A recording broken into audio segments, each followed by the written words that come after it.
Hello বন্ধুরা, আসসালামু আলাইকুম। চলে আসলাম তাসনিমের আজকে পড়াশোনা নিয়ে। তো ওর আজকে পড়াশোনায় প্রথমে রয়েছে নুরানি পড়াতে পূর্বের পড়া মানে হচ্ছে কালিমায়ে শাহাদাত। তো এখন কালিমায়ে শাহাদাত আমরা পড়া শুনবো ওর কাছে মুখস্থ। হ্যালো বন্ধুরা, আসসালামু আলাইকুম। আজকে পড়ব কালিমায়ে শাহাদাত।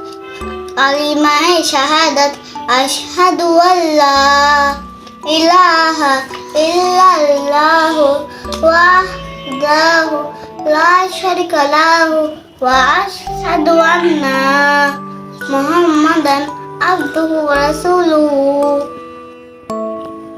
গুড। তো এরপর আছে ছা দিয়ে শব্দ, ছি দিয়ে শব্দার্থ, সরেয় থেকে রসৌ দিয়ে হচ্ছে শব্দ আর সংখ্যা 2 থেকে 28।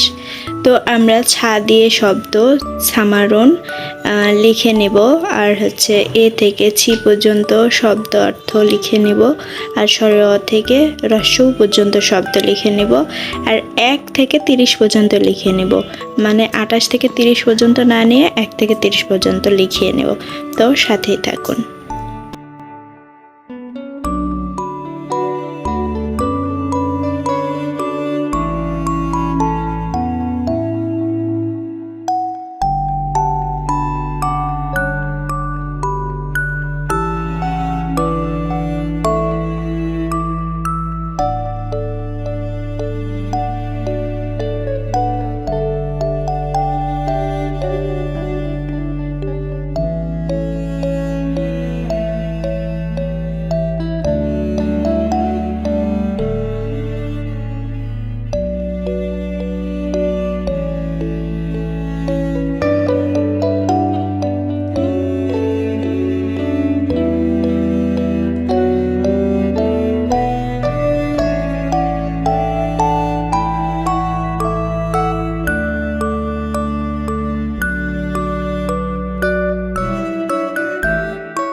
তো দেখুন হয়ে গেল ওর সব কিছু লেখা। আরবি, তারপর বাংলা, তারপর ইংরেজি, তারপরে অঙ্ক 1 থেকে 30 পর্যন্ত সব কিছুই না দেখে লেখা। তো আমাদের আরও এমন ভিডিও পেতে চ্যানেলটি সাবস্ক্রাইব করে আমাদের সাথেই থাকবেন। ভিডিওটি দেখার জন্য ধন্যবাদ।